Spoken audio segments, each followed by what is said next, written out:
Hi guys, welcome to another Game Over podcast. Today we're doing a review discussion of Deadpool. I'm Dan. I'm Matt. And I'm Aaron. I've seen it twice now. Have you taken anything more from it the second time? No, no, it's not one of those films. For those of you who don't know about Deadpool, it's a story of a mercenary who gets cancer of everything. Yeah. And he undergoes some experimentation and it disfigures him and he wants revenge against the guy who did it and he wants to get his woman back. To do that, he becomes Deadpool. And Deadpool is one of Marvel's more unconventional superheroes. I don't really know very much about that. He was part of the Weapon X project. Wolverine was part of that as well. So healing factor. He's kind of like one of the broken characters that has the kind of ability to do anything that the occasion calls for. Unlike with Superman or with any other superheroes, Wolverine even, the draw for Deadpool isn't his powers, it's him. It's him, yeah. He's interesting, he's funny. And that's a crucial point of the whole campaign for it, that Deadpool is more talkative than your average hero, and he's funny. He breaks the fourth wall, he talks to Constantly, us. yeah. As part of the style of the film, I think it really works. Yeah, the movie is as strong as Wade Wilson, Ryan Reynolds, because it is all about his wit and his character. It has the ability to tell a joke over an already existing joke, so you will be laughing, and then on your second run through, you will get that so one joke again. There, yeah. It's like we're taking you to Professor X, McAvoy, or I get these timelines really confusing, and it's like breaking the fourth wall over a joke that was already existing, which was kind of a reenactment of the Knight from Holy Grail.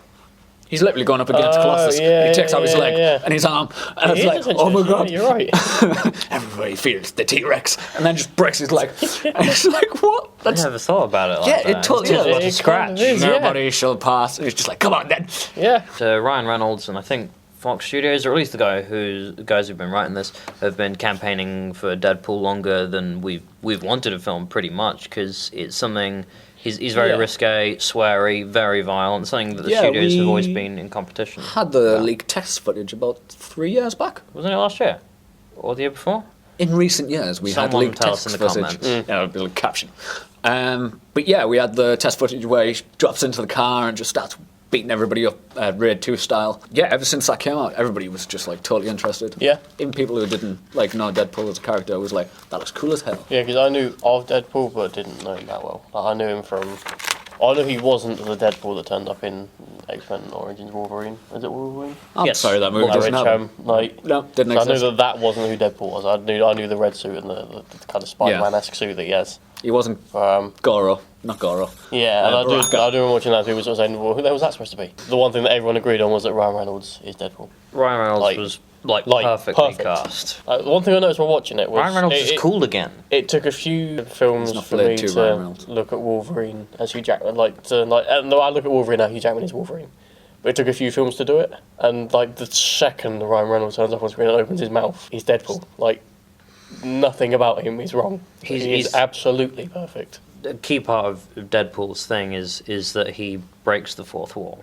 That he talks to us specifically, which is something that everybody loves about him, and I like it, but it's something I have an issue with in this film. I didn't get the feeling that he overdoes it. See, I got the feeling that there were too many layers to it, because in the graphic novels, which I haven't read because I haven't read anything, Deadpool sort of goes, I'm a character, whatever. But in the film, I feel Deadpool knows he's being played by Ryan Reynolds, which makes none of this real. Like, I don't mind him going, hey, we're in a film, let's go back to a bit from earlier, or whatever, but when he references being Ryan Reynolds, when he references the fact that Professor Xavier is either McAvoy or Patrick Stewart, that says to me that none of this is real. When Frank Underwood in House of Cards breaks the fourth wall, he's specifically talking to us, and he's not going, man, I was really good in Seven though, wasn't I? Or Usual Suspects. You get the effect that he's still Frank Underwood talking to us, as opposed to Ryan Reynolds talking to us. Yes. So I get that. For me, it's too many layers. Like, I wouldn't mind if he just went,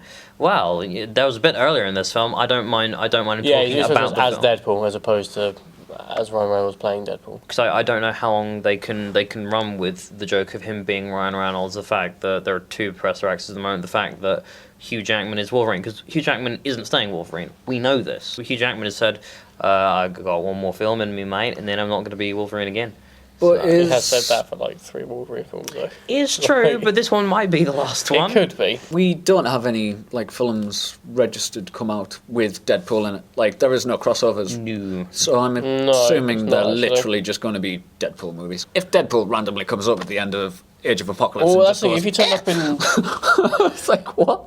yeah, if you turned up in Apocalypse, like the whole point of Apocalypse is supposed to be a dark film, and if Deadpool turned up and started talking to us, it would take away from what that film was. But yeah, I agree. If he stays secluded, I don't think he's going to turn up. He won't be in Apocalypse. He might be in the next X-Men film, but he won't be in this I one. think he'd be in that one. They absolutely can work with Deadpool in the 12A films, the X-Men's and whatever.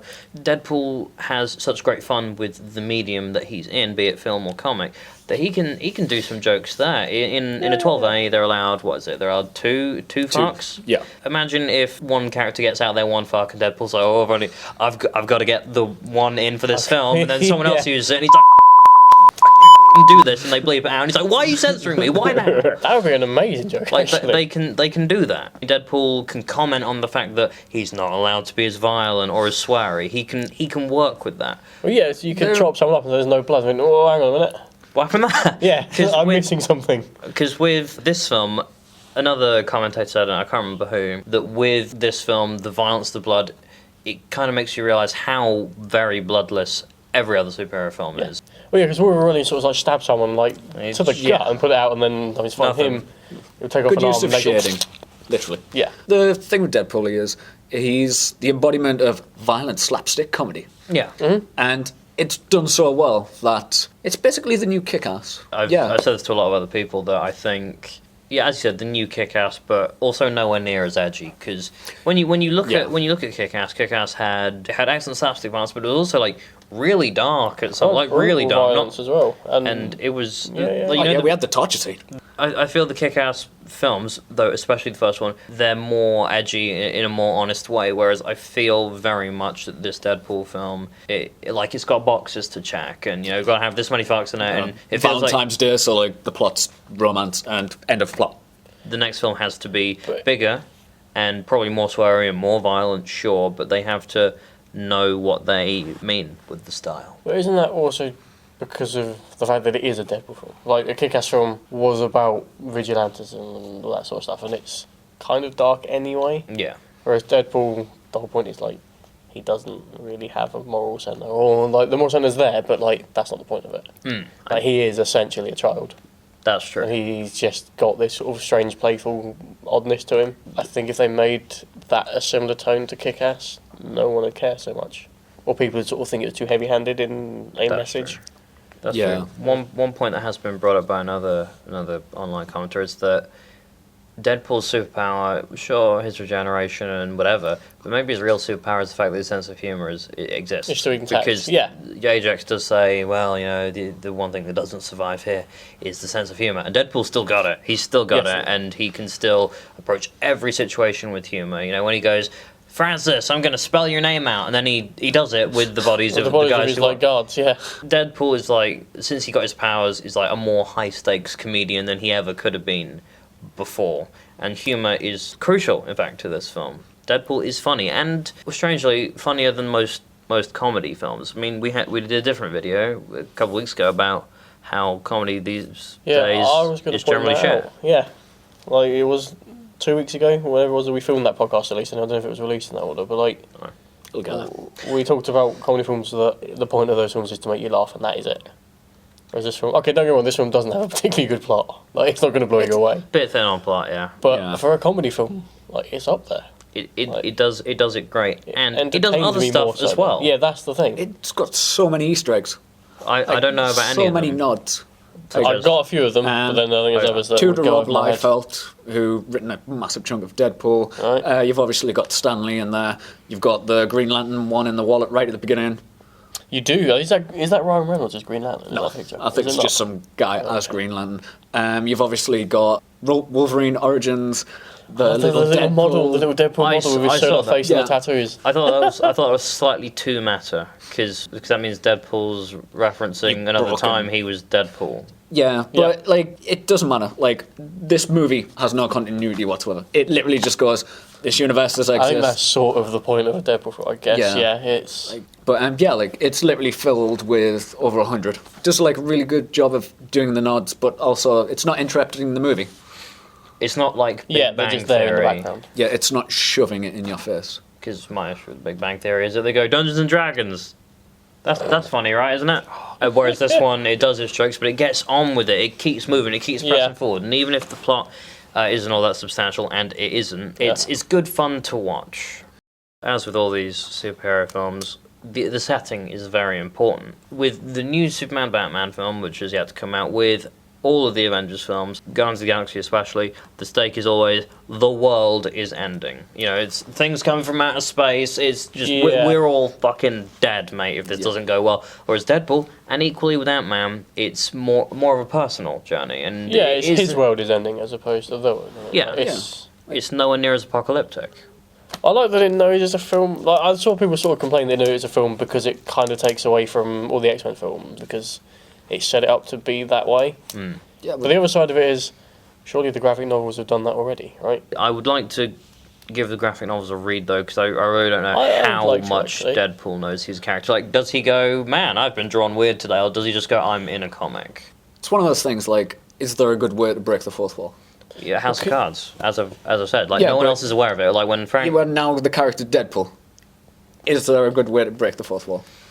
In a monologue, not so much. I was expecting like some weird ass voice inside his head, like him skitting out. Deadpool does have different voices. This is something that I've written down, that the film actually isn't chaotic enough, because Deadpool is insane. You know, the cancer in his brain is growing and it is being healed at exactly the same rate. He's got two different voices in his head. He's a madman. He doesn't even know who he is really. And in this film, he's basically just Ryan Reynolds in a suit, which is fine because Ryan Reynolds is great. But he's not crazy. There's no point where there's one bit that I've read and I think it's really cool. Deadpool doesn't know exactly if he's Wade Wilson. Someone goes, you're not Wade Wilson. Wade Wilson is someone you killed ages ago and you just assumed his identity. And Deadpool can't tell this guy that he's wrong because he doesn't know. So hopefully that's the direction we're taking, that Deadpool's condition gets worse. The way I've said it to the other Dan, who isn't here today, the first Deadpool film is showing you how cool it is to be Deadpool. Sure, he looks like someone pulled his balls up through his mouth and wrapped them over his head. But he's still Ryan Reynolds. He's cool, he's charismatic. And him looking worse kind of isn't that bad, I guess. There's a sort of Phantom of the Opera kind of thing going on, like, don't look at me. But ultimately, he's faster, stronger, can heal. That's cool. So the next film really has to be like, why... What's the downsides to this? Like, otherwise it's just he's ugly, and that's... Yeah. The budget for this film, 58 million. And it got, I think they took 3 million from the budget as well, so like, there's too much of a risk. They need to keep the budget for Deadpool and whatever low, regardless of how much time travel and CGI and whatever's happening. They need to keep it low because to keep it focused on. There was a fair bit of CGI in this. Yeah, Colossus was fully CGI. Yeah. He looked kind of like rubber. The end fight scene, it looked like they were all made out of rubber. They were chucking each other like 20 foot, but it looked cool. They worked excellently with the budget they had, but what I'm saying is they need to keep the budget relatively low, and I say relatively with full caps lock on, because it's 100 million, 150, 200 million, then the studio is going to start wanting like their own input. Check this and this and this. Because they're giving you the money and they don't want their hundreds of millions to go to share. When does it stop becoming a director's movie and more of a studio's movie? So I think that's a great way to put it. It's not the first one he did. Yeah, it's his directorial debut. I've actually got some cool stats here. Deadpool is breaking every record known to man. It's the biggest R-rated opening weekend ever. It's got biggest open for a directorial debut. Tim Miller, I believe his name is. He's not done anything before, and this is his first film, mate. This guy is Hollywood now. Like he is part of the sort of... Fox trusted him to do a Deadpool movie. The bottom of the A-list at the moment. The opening fight scene on the bridge is great. You know, you got Deadpool jumping out and he does the thing, and then the bullet comes out and he goes, "That's one bullet." I love that bit. That's I really enjoyed that bit as it counts down the bullets he's got left in his gun. Which is great, because Deadpool actually turns off and goes, right, I've only got 12 bullets left. Let's do this. And everyone that comes at you sort of see the casing of it flying past, which just counting down from 12 to 1. Which is excellent. Cool. It's so cool. And that opening fight scene is such a great way to start the film, but I feel a lot of the direction of the rest of the film is more functional. Whereas if you look at Kick-Ass, the whole of Kick-Ass is like that opening fight scene in Deadpool. The scene where it shows the passage of time between Ryan Reynolds meeting Morena Baccarin's character and chop up was really clever. really good. Yeah, that was quite clever. Because it's funny, it shows that they're very into each other, and it says how long. There's an excellent bit where they're basically fucking each other for every holiday, but then there's a bit where they're sat down at a window and then they turn to each other and go Happy Len. And I didn't notice that the first time round, but because I work here and do screen checks, I got to see that bit again. I was like, that's all right. I appreciate that. Yeah. With this film, I mean, there's more sex, more swearing, more violence than anything, and it all works. Although I've said it's I feel it's trying a bit hard to be an edgy teen. It all works. It's all very charming. I buy the relationship between Ryan Reynolds and Morena Baccarin. I seriously thought she was going to die in this film because in the ending fight scene, she's in like this metal container thing, and it falls off the not helicarrier, and then she hits the ground and she's alive. Like she would so dead. Totally not made in America. Yeah. But I thought she was going to die, and the fact that she's alive at the end of the film is nice. But that just means some other bad guy's just going to be like, we're going to steal your woman and maybe kill her this time. Because Ajax was like, I don't understand why Ajax didn't kill her, actually, because Deadpool is fundamentally invincible. So if he does kill her, it doesn't matter, because Deadpool can't die. So Deadpool's going to have to live with that. That's even worse, actually. Maybe that's too dark, I don't know. Right, we have spent a long time espousing the values and the qualities of this film, but one thing... I think we do need to discuss some negatives because it isn't perfect. A lot of commentators online, and I can't for the life of me figure out why. They're giving it like perfect scores, 9s, 10s. It's not that good. It is quite good. No, it's not. I mean, it's really good. It's very funny. It's good fun. But 9, 10, no, you're wrong. I think people love the fact that Ryan Reynolds is Deadpool. Don't get me wrong, right? If I was going to give Ryan Reynolds a score, it'd be 10. He's so good at Deadpool. But as a film, there's not much plot. Absolutely no risk. It's the best comedy film we've had in quite some time. Oh yeah, I'm not doubting on that. As a superhero film, it's the side characters are that's the thing. Like the bad guy has no redeeming qualities at all. Usually, bad guys in films that you kind of have to see their side of it a little bit to care about. Okay, that's why they're doing it. Whereas this guy, he's just a dickhead. Because Francis turns up, he's British, and he's like, "We're not making you, a superhero, making you a super slave." He's got no job. We've got.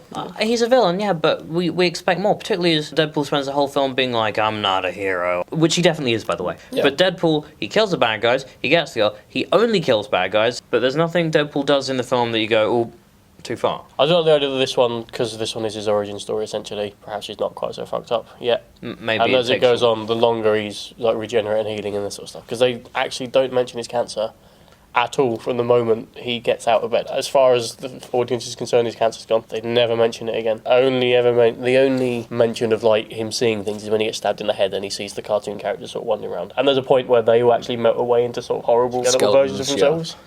It's the only mention of some sort of darkness in there. But that's brought down to the fact that he's got a knife sticking out of his head as opposed to anything else going on. If that was a hint, that's kind of a cool start. One thing I didn't realise until too late in the film is that Ajax was the main villain. I thought for a lot of the film he's like a secondary villain, or there was going to be someone else who's going to come from behind the shadows. But nah, it was literally him. Yeah. Apparently he runs the back alley Weapon X program. And he finishes with him as well. Like he's not coming back from the end of this film. We don't know what roster Fox have, because the reason why we haven't had the perfect Marvel universe, and never will. It's because two film studios own half of the 3. Yeah. Okay, so do we want to get some ratings out there? I'll go for a 7.6. Like I knew you were going to go for that. I love that number. It's short. It's a good comedy. It doesn't have what I hate about superhero movies, which is there's reality and then there's imagination land. You can make a good superhero movie and center it in reality. That's what I like. If you solidify your rules of the universe, gravity doesn't exist here. Sort it. Every human can jump 700 foot. But yeah, it did really well.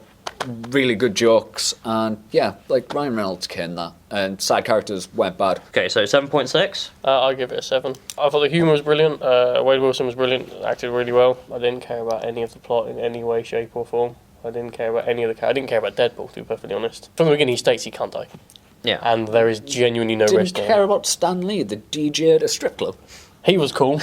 I liked for all the 3 seconds. Yeah, that was good. I'm gonna give it a 7.6 as well because it's a solid film, but it is still basically a sort of 7 type film. So that's an average score of 7.4, which ain't bad. That's good rating. I'm not bad rating at all. Because I don't even care about a lot of the other superhero films. Hopefully, we'll get a sequel You know, we won't be waiting years like we have been with Dread. Yeah, that's not going to happen. Anyway, thank you for watching. I've been Matt. I've been Dan. And I've been Aaron. Till next time.